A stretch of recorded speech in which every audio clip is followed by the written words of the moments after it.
Hey, what's up? John Sonmez from simpleprogrammer.com. So I have a super exciting interview for you all today. Notice how I carefully said you all instead of y'all. But now I've just ruined that. But anyway, I've got a gentleman that I have been following for quite a while on YouTube, who is really a legend on YouTube. I'm sure a lot of you know him because I know that a lot of you are subscribers of his, as I am. And he is Eli the Computer Guy, and he has graciously accepted my request to interview him here on simpleprogrammer.com. So I'm just thrilled to have you here, Eli, and thanks again for coming on Simple Programmer. Yeah, it's good to be here. Good to talk with another YouTuber. Yeah, so just for those people that don't know about you, maybe you could give us a little bit of your background and kind of history. My background. Oh, I have the worst background. I have one of those backgrounds. I say don't follow my lead because it's insane. Basically, I started out in the Army back in the 90s, did electronic repair there, got discharged before all the insanity happened. I remember when I was discharged, like the thought of the U.S. getting into a war again was just ridiculous. Who are we going to fight? Afghanistan? But ended up getting out. Then I got my criminal justice degree, but it was during the dot-com boom. So I figured I would get my MCSE just as a brownie point. Got that, ended up getting hired as a regional support engineer, and was way over my head, like insanely over my head. So I was one of two engineers for our region at 23 years old that was responsible for new site. We had a company that was growing really quickly. So new site build outs. I dealt with the telephone systems, the networking, like everything. Oh, wow. Okay. So I did that, went over for other couple of corporate jobs. And basically, bad luck came on. So I decided I'd go backpack through Europe for a few months because I was everybody said I was on the 5-year retirement track because I was like the dot-com boom. I knew what I was doing. People were like, you're going to be really successful. Oh, yeah. So I was like, oh, okay. So I decided before I got really serious, I would go backpack through Europe for a few months and then come back and get down to the CIO track. So I backpacked through Europe, and then I had so much fun. I backpacked through India. And then I came back. So it was a year or so later, I decided to go to Seattle to like find my fortune. Like I'll be the tech person. I'll go to Seattle, Microsoft and all that. And I had no idea how bad the dot-com bust was until I was in Seattle in a recruiter's office. And she had my resume in front of her. And she's like, explain this and explain this. I'm explaining all the stuff. And she looks at me. She says, a year ago, we were hiring people like you at $85 an hour salary. Yeah. Yes. She's like, yeah, I have nothing. I'm like, no. I don't need 85. I'll take 40, 30, 20, 10. Yeah, like literally she, the only job she had was, this was the early 2000s. It was like an MTA survey person with a tablet computer. She's like, well, that's technology. So you get on like the city buses and like survey people. Oh, wow. And so I was there. I got laid off from pizza. Like it was so bad. The economy there was so bad. To get a pizza delivery job, they said, bring your resume to the interview. And they actually had an interview for pizza delivery. Then I'm doing pizza delivery, figuring what the hell, what's gone on with my life. And got laid off. Like the pizza delivery company went bankrupt. So I got laid off of pizza delivery. Yeah. And so I'm sitting there trying to figure out what to do. And finally the economy, and this is something like a lot of people don't realize, is the highs and lows of the economy. So I was in Seattle at the time. And so I finally get, there's this going to be this temporary job for a tax company. Like they do tax software. And so it was going to be $9 an hour to work on the help desk. And I'm already a sad boy. I'm already like, oh, what has happened in my life? And then I'm sitting across a table from another person that's going to get hired. I start talking with him. His resume is like 3 times as good as mine is. And he's about to start commuting an hour each way for this $9 an hour help desk. And that's the point. I was like, okay, Seattle's not for me. Like, I just look at this guy who is far my superior and like, I can't do this. So I wound up coming back to Baltimore. The dot-com bust was bad here too, but I was trying to figure out what to do and decided I'd just start hanging up like pull tab signs to do computer repair stuff. Okay. And It was one of those things. Within a month, I was paying my bills off of it, and within 3 months, I had my apartment again. I was shopping back at Whole Foods. It was the Windows XP Service Pack 1 era when that was when spyware was brand new. Oh yeah, yeah. So that was the thing, is everybody's computer was getting hit, and everybody had money at all the same time. Right. So that took off. That was doing well, and we did.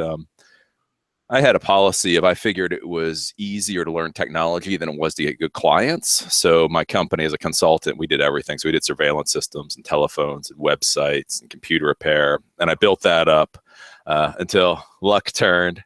And when the financial crisis hit, it was April 2009. And all of a sudden, people just stopped opening up their wallets. Like if I had said, look, I'm going to install the best server in the world for you for $5. People would be like, well, man, $5? Like I had a florist warehouse. They had this huge they had like this 20,000 square foot warehouse. They had 30 employees, and their wireless access point died. And it's like, okay, no big deal. We installed Cisco AeroNet wireless access points. I was like, look, it's like $550 for the access point. Takes me an hour. $650, and you're up and going for years. I mean, these Cisco's. Yeah. And the stupid guy went off to frickin' Best Buy and bought an access point for like $80 for the Linksys access. And it's like, you have 30 employees in a 20,000 square foot facility, and you're what? Doesn't make sense. It's like, are you using the hot water? Are you using the Wi-Fi? I can't connect. Yeah, and it was just like, and that was a problem. So here, like everybody, so I saw the writing on the wall with a lot of this computer repair thing, because that was basically. So I was sitting there and I was trying to figure out what to do, because I had 9 employees. I had my own building. I had spent a lot of money to build up, and so you're looking at the recession, and then I went and I talked with like my equivalent of money people. It's like, okay, I deal with computers every day. You deal with money every day. Explain to me what your viewpoint is. And that was a thing. And I tell you what, those bastards are right. Because basically I sat down with people who knew money, and they said, Eli, it's going to take 10 years for this to wash through the system. Oh, wow. It was like, they said that with a financial crisis coming through, they said, because you're going to have all these ups, you're going to have all these downs. Until we get back to what you would consider a normal economy, it's going to be a decade. And so I sat there and I looked at it and was like, okay, well, if it's normal for a decade, let's say it takes 3 or 4 years to get through this recession, like through the worst of it. And then I looked at it and I looked at all this compute, like the net, like at that time it was the net tops and the net books. Yeah. And so it's like, okay, I'm going to work 12 hours. So I'm going to fire half my employees. Let's think this through. I'm going to fire half my employees. I'm going to work 12 hours a day. And then in 4 years, when people start having money again, who's going to be paying me $200 to fix? Like, because that's the thing. Like, if you look at tablets or phones now. Oh yeah. Like, yeah. And so it was just writing on the wall. So I decided, okay, I'll close that down. I was going to go off. I went to university. So I figured, okay, I'll go off, become like the super guru geek. And I was in a master's degree program that was it was sad. Like, I was just sitting there, and it's how these people get sold. Like, so I'm in an applied master's degree program. The people around me like had been bartenders. Like, it's not even like they had a computer science degree or an IT degree, or that they had an accounting degree but had done IT. Like, they knew nothing about technology at all. Oh god. And I was having a conversation because we were supposed to design this infrastructure for a program that we were going to create. And so, I had my buddy beside me. It's like, I'm sitting here because there was supposed to be reliability and redundancy and fault tolerance. So I'm like, I don't know, man. I mean, should I virtualize this? Should I just do this as a cluster? I don't know. Do you do like a cluster within virtualization? And I remember the guy sitting beside me was like, I have no idea what any of those words mean. And he's in the master's program. And a master's. And it wasn't like configure. He literally like, what? And so that's where I realized I was there, and the professor didn't care what he was talking about. The students didn't care. They were there for a piece of paper. And I had just been writing checks out of my own pocket for employees and realized I didn't care about this material. So that's where I came up with the ideas. What if I do streaming video classes about what we get paid for, for IT people, network cabling, Linux, data recovery, all this kind of stupid stuff. So I went out and decided to do that. YouTube was not what you consider YouTube today. YouTube back then, it was horrible resolution. It buffered to high hell and back. So you could only do 15-minute videos. So I built my own infrastructure. I built my own Flash media server, my own web server, Xeon servers, threw them into a co-location facility, and decided I was going to build my startup that way. Built it up for a year, but then I went by the whole traction thing they talk about, where you get traction and then you flip over to a paying model. All right. And nobody wanted to pay. They all loved it. They all loved it. Oh, I had so many members and streaming out so many videos a day, getting all these great compliments. This is the best education. And so I flip it over to a paying model. And after a month, I had 6 people paying $25 a month. Oh, yeah. And 3 of them were like, I was twisting their arms because I'm a pretty helpful guy in the normal world. So it was like, Mutterfutter, I've helped you. You are going to pay me $25 a month to be a subscriber. All right. So I only had like 3 real subscribers. So that wasn't working. And then I was looking at doing the advertising model back then. But back then you had to have, it was like 1 million views per month before any of the ad networks would actually take a look at you. Oh, wow. Okay. Because again, this is like 2009, 2010, which is, long time ago for our world. And so I looked at it, and with streaming costs and everything, it would have cost me $20,000 to $30,000 a month in infrastructure cost just to deliver that much content. Wow. We're not even talking about client acquisition and all that kind of stuff. So I had to figure, you know what? I'm going to throw this. It was an idea. I worked 1.5 years on it. Screw it. I failed. But right at that time, YouTube came to me and said, since you don't have any copyright violations, because I had created an account and thrown some stuff up, and they said, since you don't have any copyright violations, you can put long form content. So this is right when you could start putting videos on over 15 minutes. So I looked at it and went, well, I'm going to go back to doing consulting just by my lonesome. I'll put all these videos onto YouTube. If people want to see it, then I can say, look, I've taught 100 classes. You know how smart I am. Hire me. So I did that. Was doing the consulting thing for like 9 months. Well, I was doing the consulting thing. About 9 months later, or in August, they then sent me an email saying I could monetize my videos. Okay. But like the world was so much different back then. So I look at it, and I honestly didn't think I was going to make any money monetizing my videos. I was like, what?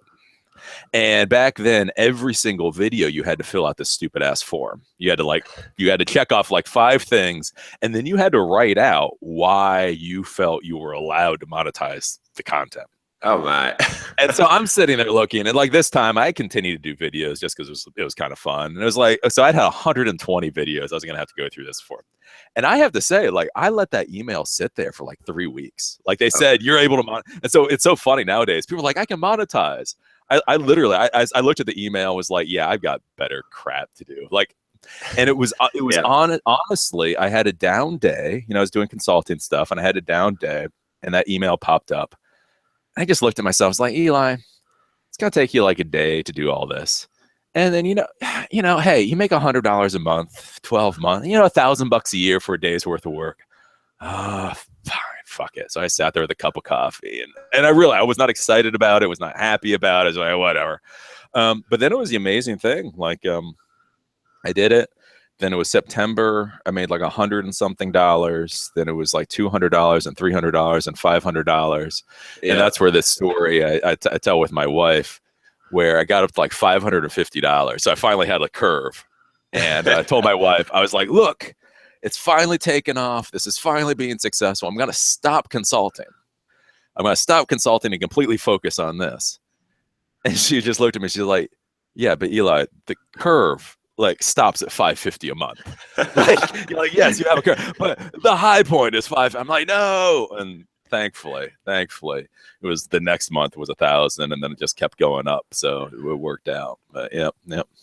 Wow. Yeah. It's such an interesting history. I think we definitely share a few points in the history, but it's interesting to hear about all the failures that you went through? Because I think a lot of people see someone successful like you and they're like, oh, well, that guy's he's a genius. He's super smart. He just whatever he touches turns to gold. And they don't realize, what do you think about your history, as far as the failures that led to the success that you have now? I think I think the big thing with people being successful is it's when you have that desire to want more. Mm-hmm. That's the whole thing. Like, I get into all these kind of snarky arguments with all these people because I say the computer repair industry is dead. And I'm not going to get into an argument because I just don't care anymore, right? Right, exactly, yeah. But the thing is, you have so many people that are like, no, Eli, no, look, I can still make $35 for repairing a computer. And you're like, and that makes you happy. I did not go through this amount of education for freaking $35 a computer repair. And I think that's the difference with a lot of people is, do you accept what you have now, or do you want more? Are you trying to find that next thing? Because that's the problem I see with so many people is they just kind of stagnate.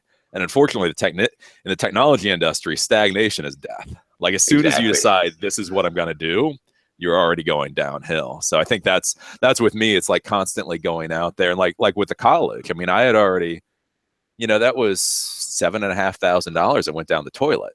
Yeah, but I could sit there, and I was 2 months into the program, and I realized it was garbage. It's like I can go on for another year and a half to get the degree, dump in another $20,000, and then have a worthless piece of paper, or I can just cut this crap off right now and figure out something new to do. Yeah. Very few people cannot send bad or good money after the bad. They can't cut their losses, so that's a good attribute for sure. Wow. Yeah. Wow. Yeah, that's really interesting. I think also it's interesting to hear that you started off in the military. Do you feel like that discipline carried over? I know a lot of people that that were in the military that they seem to be more disciplined than other people, and that allows them to be a little bit more persistent. Do you feel like that happened for you, or? Yeah, well, I think there is some of it is a little bit of self-selection bias. I mean, you got to think about it. If you're the person that's willing to sign your life away for 4 years for whatever, I mean, there's just people that are willing to do that kind of thing. So it's just, I think with the military, there's a bit of self-selection bias. But then I know for like the electronic, so I went through like one of the longest electronic programs they have. And the best thing that I found with the military was they just have an amazing way of doing troubleshooting.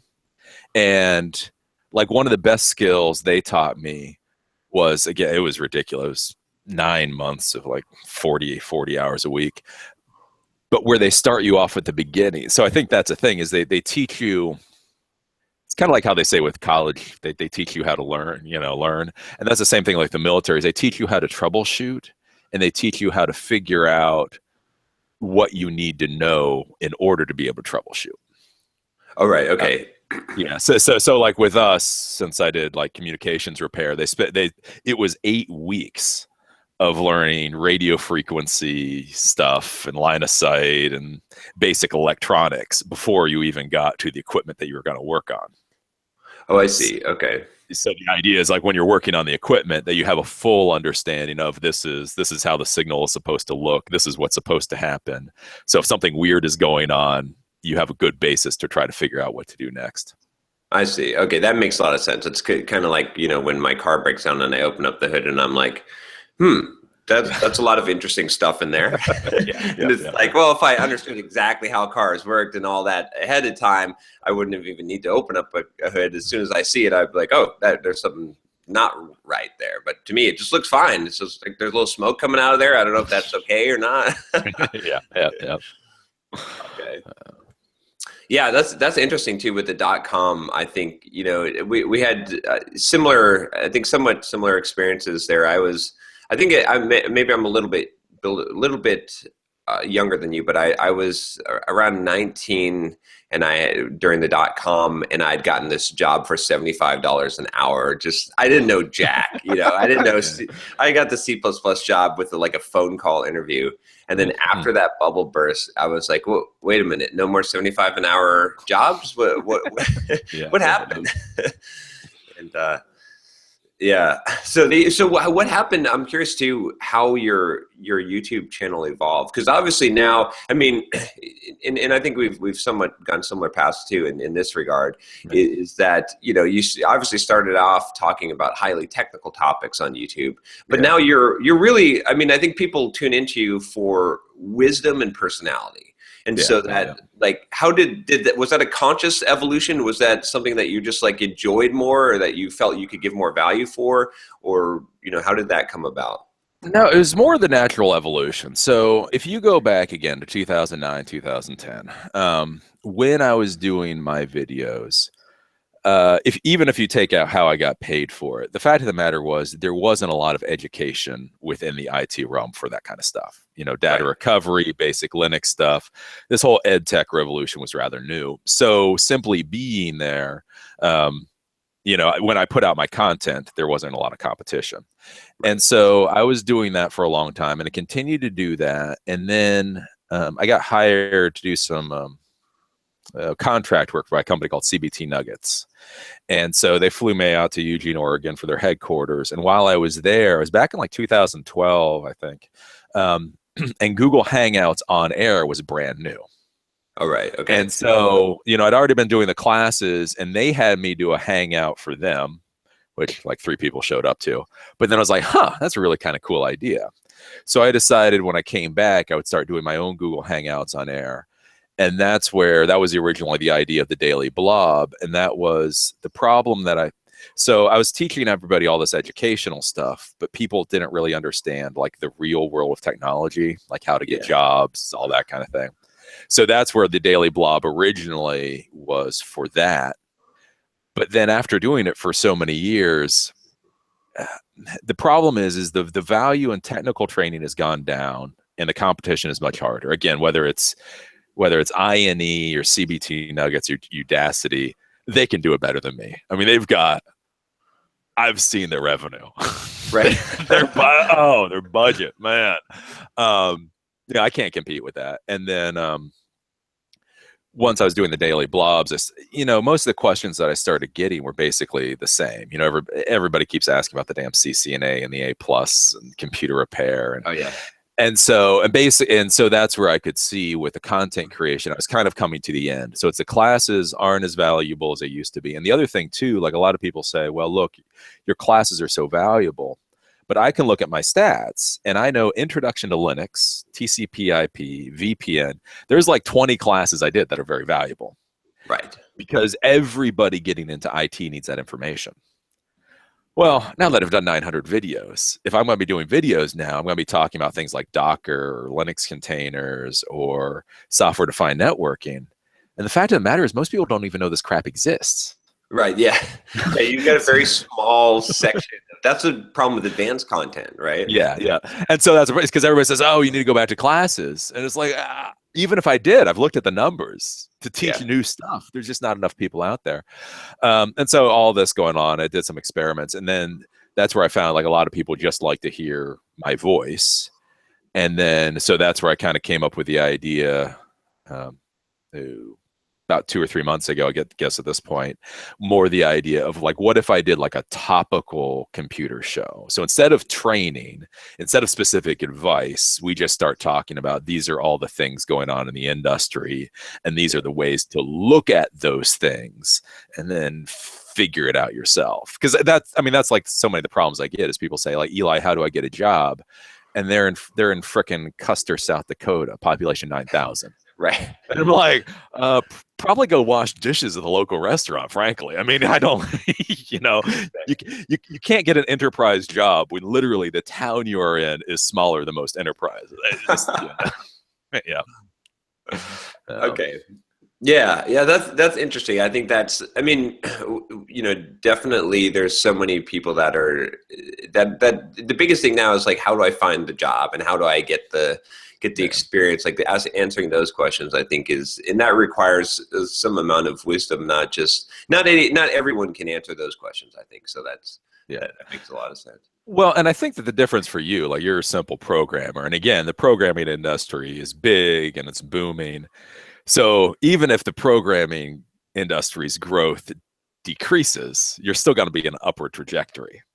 Whereas the standard IT, again, like this always gets weird because there's a whole what the hell does IT mean, right? So I would argue most people, you are not IT, I am IT. And that's the problem is like when you look at the CCNAs and the A pluses, the MCSEs, again, this is where our industry has plateaued, which Right. means it's dying. Because I mean, you just look at everything that's available now, and you don't need IT professionals the way you used to. Oh You yeah, know? yeah.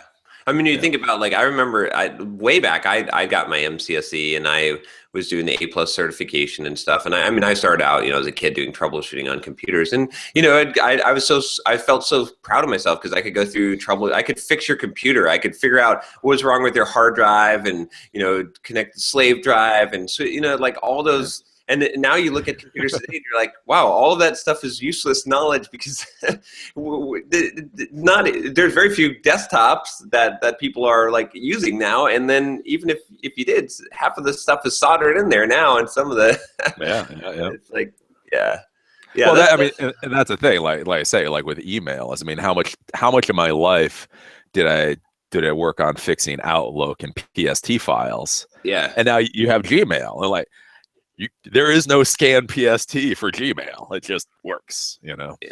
Well, it's interesting too, I think, to see how these, I mean, nothing ever stays the same. I think a lot of people really want stuff to stay the same so that they can master this. And, that's happened. It happens in both of our industries because, with the IT and DevOps, DevOps is kind of becoming like, you got to be, as an IT person, I think you kind of got to be more DevOps. Now you got to understand some programming and the whole development process to really be valuable in that space. And even as programmers, you can't just be a programmer. You can't just write code because there's guys in India who will do that for $20 an hour or less, and they're really good. Now you have to actually be a solution architect and understand the business model and all of that stuff. So it's like the roles are evolving. At least that's what I'm seeing on the programming side. But Yeah, but I mean that's the whole that's. But I think that's where I try to explain with people, and I think some people get snarky whenever I talk about the .com boom, but that's where I say it's like I've been like in IT for 16 years at this point. yeah, Yeah, 16, 7, and you just see the evolution. Like I remember NT 4.0 before Active Directory. Working on Windows 95, and so. An IT person back with Windows 95, where if you looked at it wrong, it blue screened, right. is different than how it was in 2005, and is different than what you need now. Yeah, Yeah. It's interesting. Like in the programming side too. Like you used to be when I was first starting out. Like if you were a master of C++, if you understood the language, that was the skill set that was valuable. But now it's like being a master of one language is not enough. You have to feel it. yeah, It's integrating the technologies. It's understanding how to like look at a new framework that you've never seen before, and then 2 days figure out how to make it work. yeah, And yeah, that's the skill set. But yeah. cool. So, one thing I'm curious about, a lot of my audience is, I do kind of a similar thing. I get a lot of emails and I answer a lot of emails for questions. But one of the biggest things that I found is that a lot of young people watch this channel, and what they're looking for is advice on how to navigate the murky waters between like, should I go to college? Should I go to a boot camp? Should I try and self-educate myself? And I definitely give a lot of recommendations on that, but I'm curious to hear your kind of advice for these young people. Like, someone starting out that's like just graduated high school, they want to have a successful career. What do they do today? Like, what would you advise them? Really depends on how motivated they are. I mean, that's the whole. Again, everybody wants a one size fits all boot camp or this or that or the other, and Right. it's just not. It's like again, who are you? Where are you at in the world? All these kind of things, and so that's where I tell them all, and a lot of them ignore me, is go out and find problems to solve.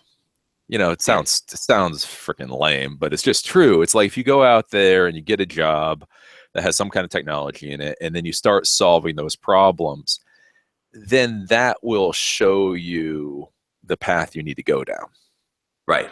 Because I mean that's the thing. Like if you go to a warehouse and you're working on warehousing equipment, and then you learn about logistics, then you may find, oh, I need to learn about MySQL and PHP, and I can develop something here. Or if you go and you're working for another company, because I think that's the problem is there's so many technology, because that's again back in 99 2000 in the IT world, you either did your MCSE or whatever the hell the Novell engineer was and your Oh, yeah. CCNA, and that was it. Everybody had Windows. They might have NetWare, and everybody had Cisco. Now there's 1,000 different options, and so that's where I tell people to go out, find whatever job you can that's semi-technical. Go work for Comcast, go work for Verizon running cable, and then learn, and then start learning. It's like, okay, so I'm running fiber optic cable. What does Right. that mean? Let me learn about fiber optic. Okay, so now I understand how the cable works. Let's understand how the switching works. Okay, now that I understand. And I think if you grow that way, you'll do the best. Um, but then for the people that are they're not motivated, basically, I would argue, I think college is for the people that aren't motivated or have no idea what to do. That's why well, a lot of people, they say, Eli, I want to Yeah. be in computers. Should I do programming or networking? It's like, college is for you. Yeah. Because like if you don't even know the difference between those two, then I think that's a good thing with college. Is like, I'm not sure if college is actually that valuable. It kind of reminds me of my wife had cancer, had a couple of cancers actually, and at one point they wanted to give her it was like a gene test on the type of cancer she had, and it's a ridiculous thing with how our healthcare system works. But basically, like the doctor told her, he was like, even if you already know what you want to do, if you take this test, it'll give you a month to think about it.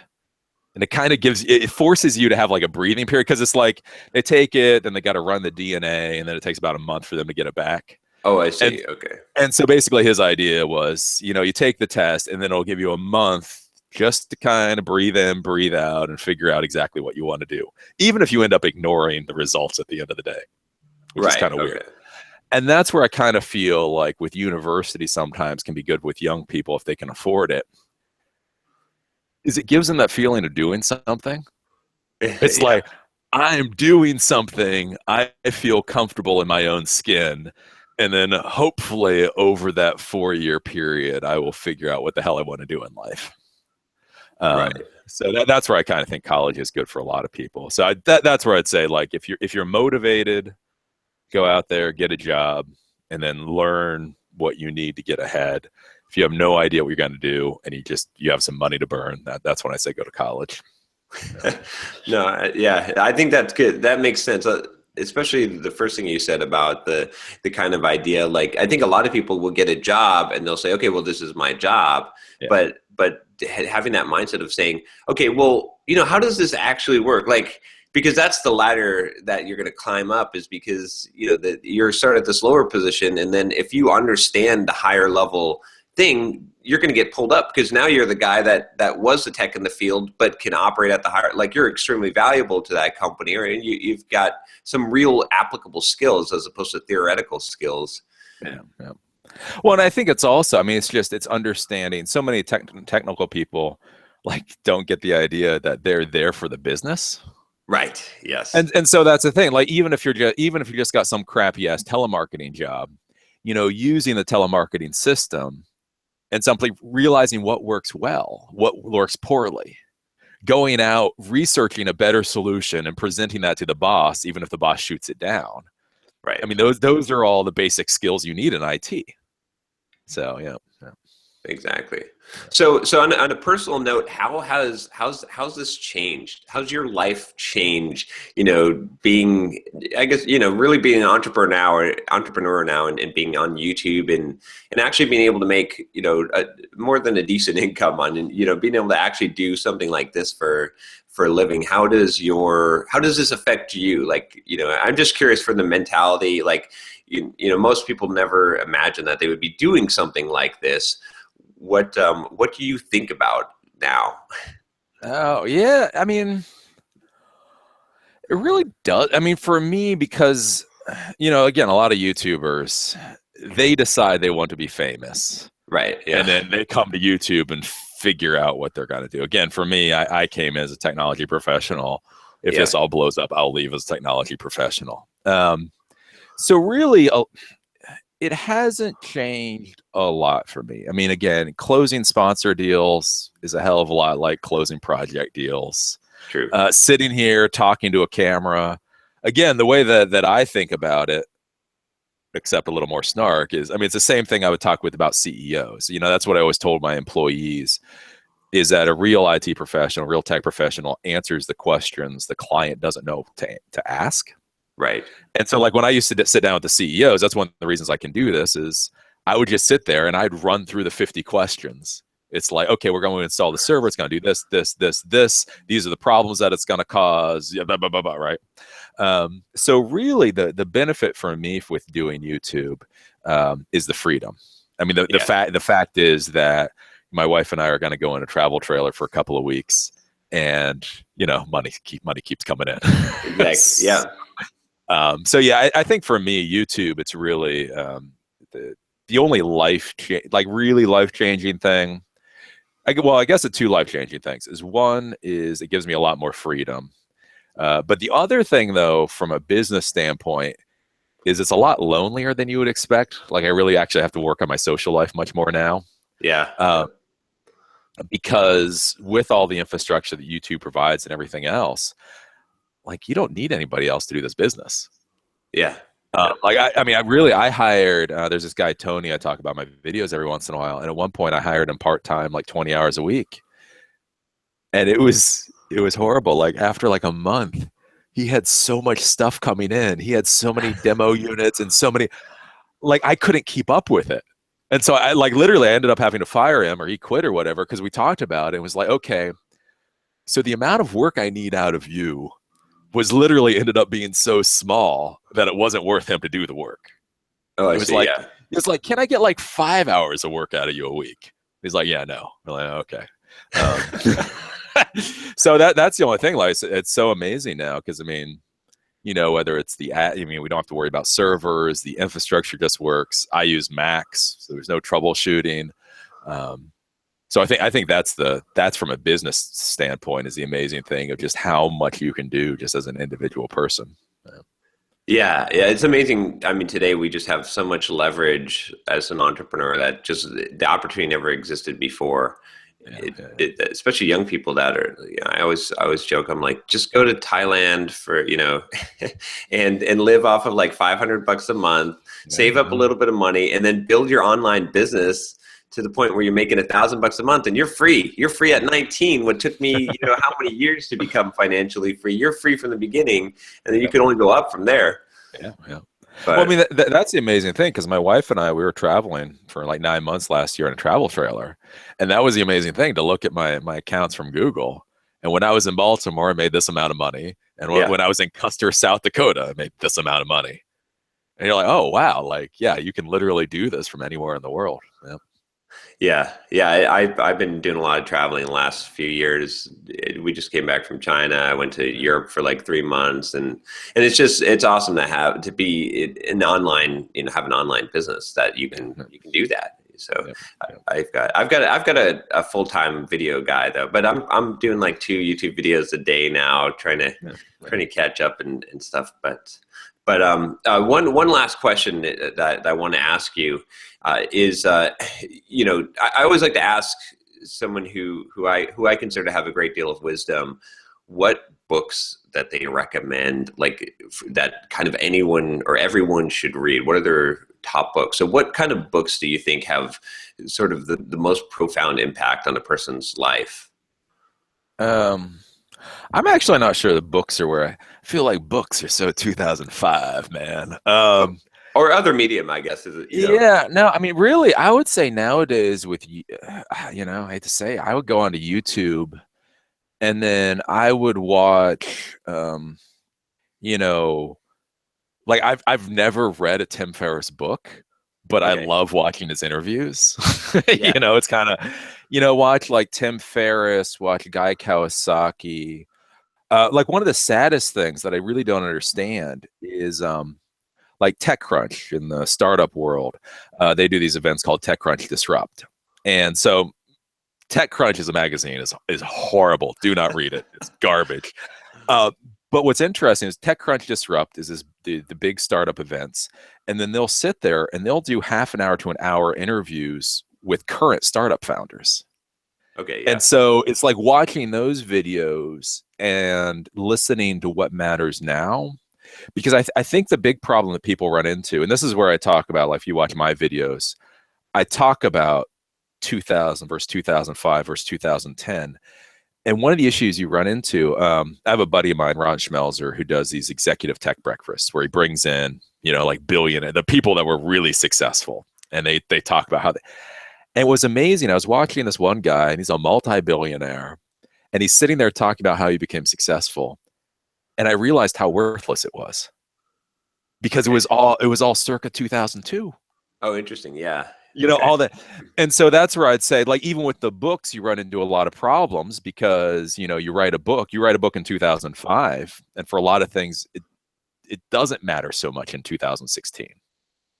Right. So that's where I would say, like with YouTube, is go and you find the long form videos. Um, Again, Guy Kawasaki or Vaynerchuk, Oh yeah. Gary Yeah. Vaynerchuk, Yeah. those kind of people, because I think you get much more out of it, and it's easy. It's very just easy to digest the information. And the other thing I like about it too, like I watch Guy Kawasaki, and if you watch 6 of his videos, they all say like 80% of the same thing, so it Yeah. kind of reinforces points. So you're listening to a new one, and then you hear him talk about what he talked about before, and you're like, "Oh, now I understand what you're saying."